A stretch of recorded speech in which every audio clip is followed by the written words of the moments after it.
So today it's winter. It's a cold, chilly, cold 12-degree morning, and I want to talk to you about EV range depletion during the winter because I am sure if you own any type of electric vehicle right now, you will have noticed slower charging and lesser range in general.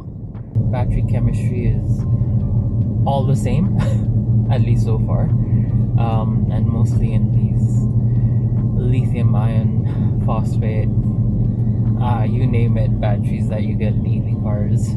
So range depletion, as in you get lesser range, it takes longer to charge, and this can be felt especially during fast charges on DC chargers. So I think I talked about this on my Tata Nexon EV Max review. If you haven't watched that, I'll drop a link in the description below. But I talk in a bit of explanation about why chargers take longer in the cold, in the sense I talk about range of temperature, and I just want to add on to that a bit while I have time. It's cold. Batteries in EV cars produce electricity via chemical reactions, and these are reactions that happen with the different chemicals inside a battery.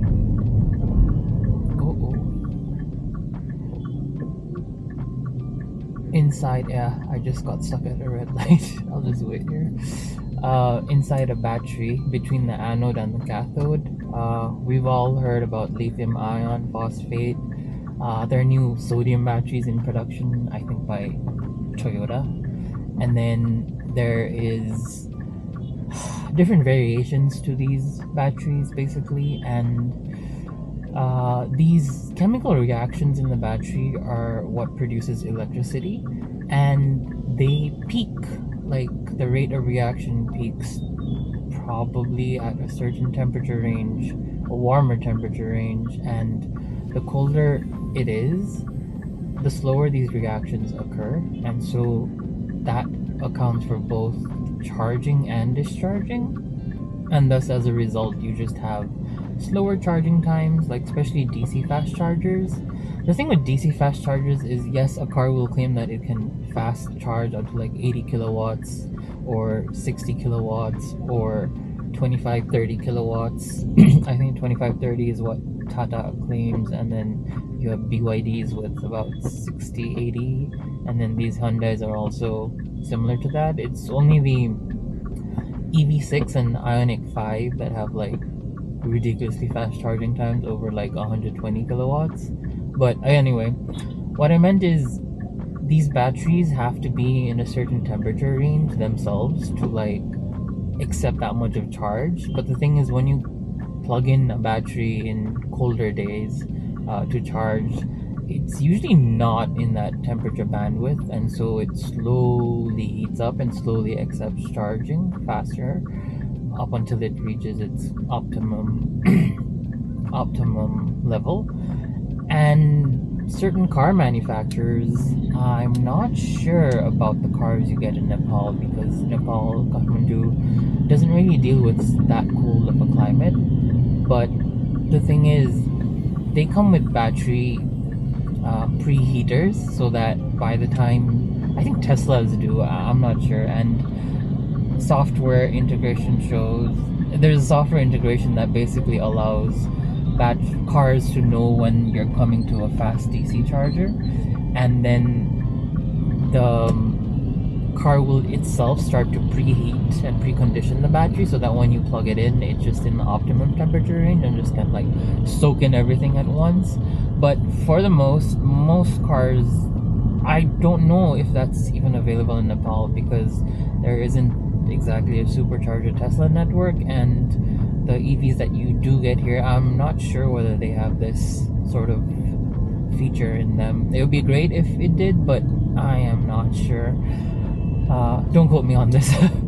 And so you, as a result, just have slower charging times Range depletion wise, another thing about winter is there is more air resistance in the air, and so when your car travels, it's going through the air, and for us what we imagine is air is like negligible resistance, but there is some resistance. And because cold air is denser, like just its physical properties, EVs do have to put in a bit more power in like gliding, cutting through the air.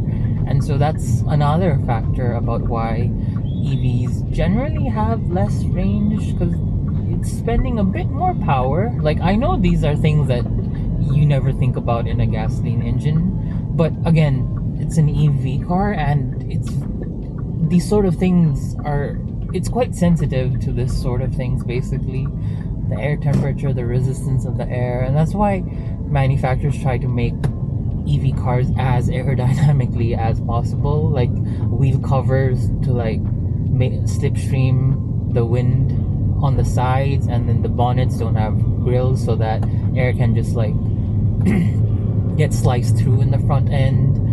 Usually comes with some sort of spoiler or whatever at the back to like stream the air at the back too. Things like that. But in a nutshell, yes, unfortunately, EVs do have a bit of a range dip in the winters. Mine drops about 10 to 15 to even 20 kilometers on a full charge. Like, I usually get around 388 on a full charge during the summer, and in the winter now I'm getting about 365, 368, 370, so it's a bit of a dip. And another thing that really sucks out a lot of juice, a lot of energy in these EVs is using your HVAC, your heater, basically. So in regular gasoline cars, that piston combustion movement is producing heat, and there are different filter systems that sort of capture, clean, and push that hot air out into the cabin through filters. Of course, like you're not actually inhaling carbon monoxide and everything, but I meant that same heat is recaptured and then through different mechanisms and then pushed out through your AC vents as hot air. But in an EV, because the EV motor really does not produce that much of heat to begin with, the car has to like actually produce this hot energy and then filter and through different mechanisms push it out through the vent in an EV car. And so as a result, if you've ever sat and compared how much your range goes down when you turn on the heater versus the AC, it's usually the heater that takes more. Some cars do have heat pumps to like alleviate and mitigate this issue, but again, not all EVs come with heat pumps. Manufacturers also remove heat pumps as like a means of cost saving, and so even my car abroad, not all generations of it get it, not all variants of it get it, and so it's really something that comes down to your car. And so you have these different factors that affect range in the winter, and thus you have lesser range. So I guess this is just one of those drawbacks of an EV. Again, it's pick your poison to me. So whether you want to get to make some sacrifices on this end, having an EV or a gasoline, there's no such thing as, at least to me, a perfect car system. Hydrogen, EV, hybrid, the regular petrol, diesel.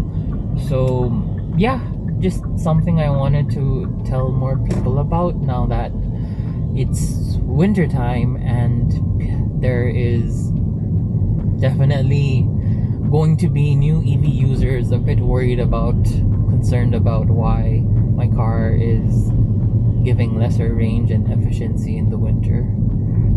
Alright, see you next time. Drop a comment below.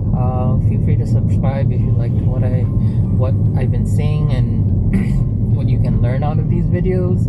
And drop a comment down below if there's any other topic you'd want me to cover on one of these vlogs someday.